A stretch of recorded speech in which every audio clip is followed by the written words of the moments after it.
You epitomize what I consider, these innovative impact award. You were nominated for this, but when we talk about innovation, it's something that's different. You saw a need in the marketplace just by virtue of you guys being in it, right, on the sponsorship sales side and the activation and making an impact in your community, making an impact to those around you, leading with kindness.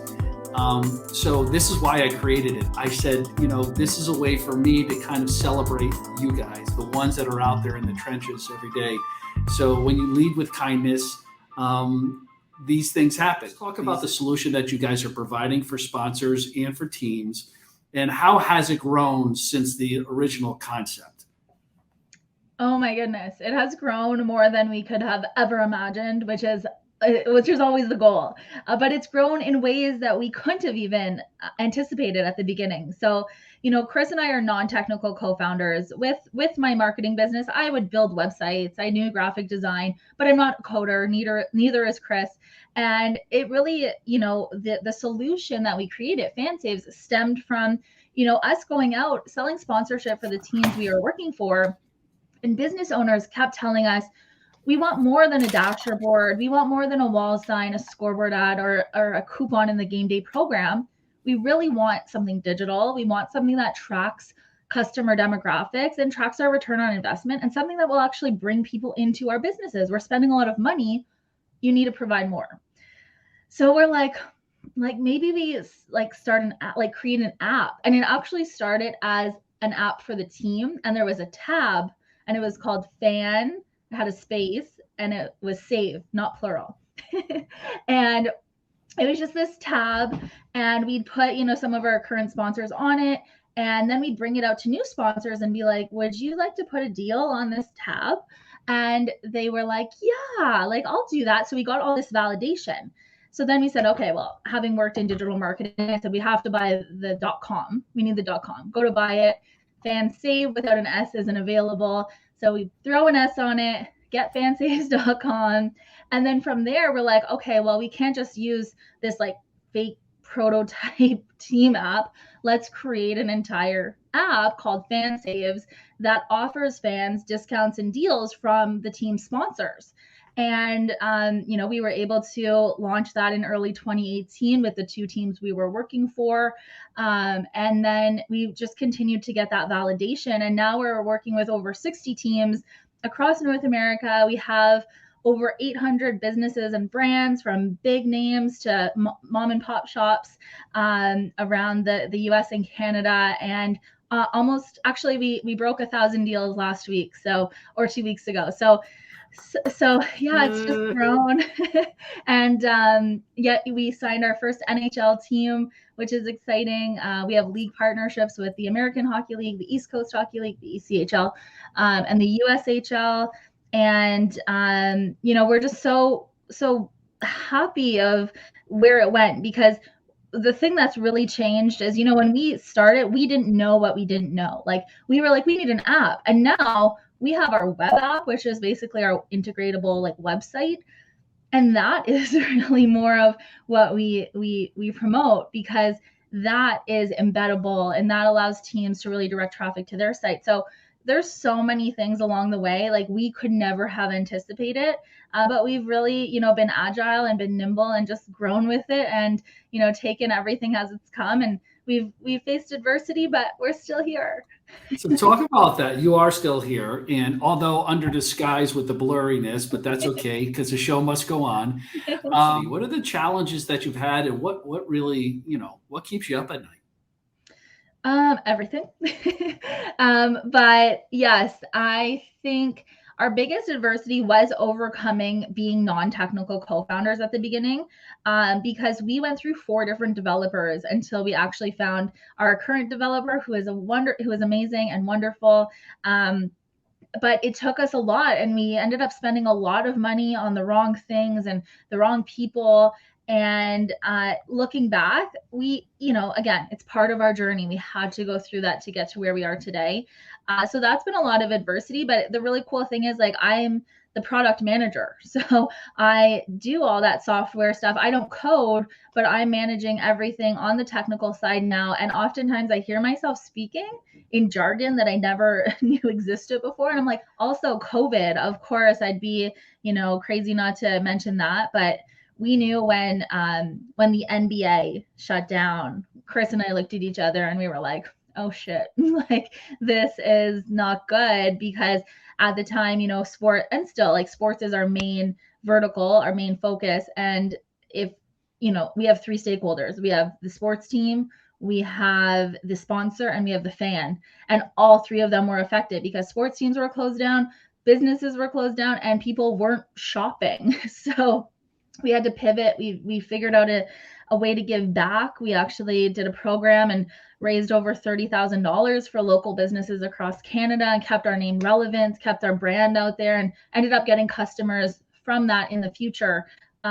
After COVID settled down. And Chris and I were dating co-founders, so we have been dating for just almost as long as we've had fan saves, and actually just a bit longer than we've had fan saves.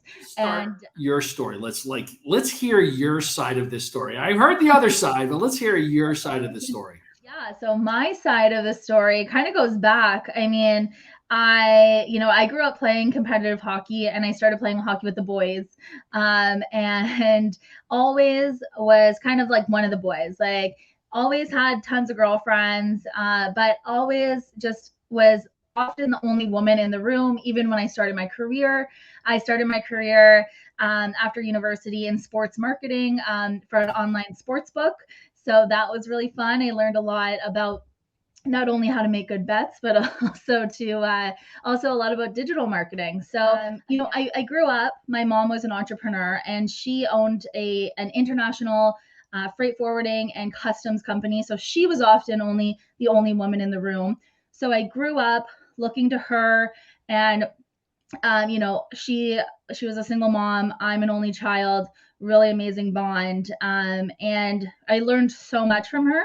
But oftentimes growing up, I didn't want to be an entrepreneur. Like, I wanted to work in corporate because I saw how hard she worked, and I saw, for me, I equated entrepreneurship with like shipping.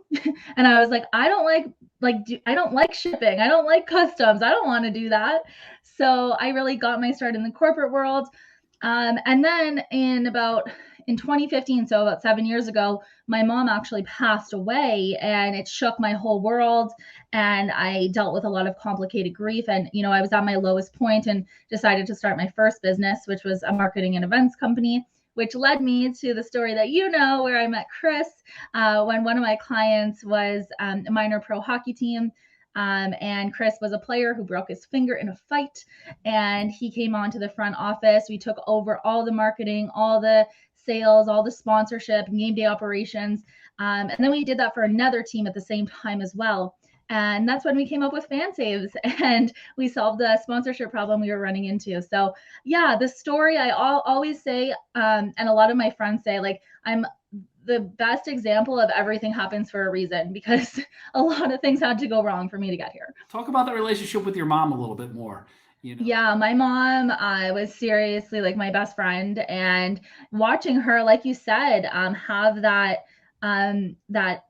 being able to be a leader, having that kind of control over her time. Like I said, I played competitive hockey, and she was able to come to all my games. She was able to take me to tournaments hours and hours away. And she was able to do that because she was an entrepreneur. And I think at the time I didn't appreciate it enough. And I always think back, and I always appreciated my mom. But if I, could go back to even when I was a teenager, I would tell her so much more how much I appreciated every single thing she did, because everything she ultimately did was for me. And like, how lucky is that? Because I realize now as an adult, like, not a lot of kids get that kind of like attention and devotion. And from her, I learned everything from like color coding and organization and alphabetizing properly, to, just being a good boss. Like, she had employees, and she would teach them and mentor them. And even after she passed away, a lot of them like still reach out to me and they say, like, I looked up to your mom so much. She taught me so much. I'm where I am at in my career today because of your mom. And for me, I'm always like, wow, that's amazing. And that is truly the type of leader I aspire to be, because she got the job done, but she always led with kindness. And that's always what I try to do as well.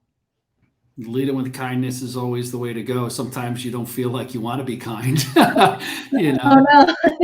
And If I'm going through a hurricane moment, no one else deserves to be in my path. I'm an adult, I can calm down, I can get through it, and then I can face my employees and my customers and the world with that smile on my face. Say that because I always talk about our business as a house, as a construction. And I'm like, that foundation that you build your house on, everyone these days wants to build their house quick and fast. But if you don't have a strong foundation, you don't take that time to really nurture like the ground that you're building it on, it's not going to last. And it's so easy to get caught up in, oh my God, I'm not growing fast enough. Oh, the walls and the roof aren't up. What is going on? But what we've realized is when we're building our house, now that we have put those walls up, the foundation that we've built over the last 5 years is much stronger than building our network, growing relationships, proving our processes, rebuilding, growing our team. That's what people like don't always see. That's what's not on LinkedIn. But then when you start putting the walls and the roof up, people are driving by going, oh, that's a really nice house. inspirational, to innovation, what you guys created, making an impact for teams, building relationships, all the things that you guys have been through, surviving through COVID, turning COVID into a positive by doing something that's making an impact in others. All of that has come back to you.